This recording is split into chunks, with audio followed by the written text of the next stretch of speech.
Конкурсное прослушивание в номинации «Вокал-соло» первой-третьей возрастных группах. Макунс Лусине, Астана, Казахский национальный университет искусств.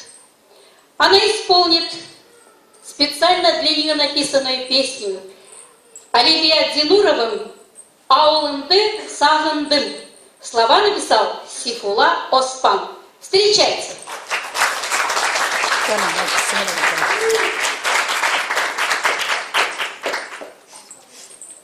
Пожелаем ей удачи и успехов.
Давай.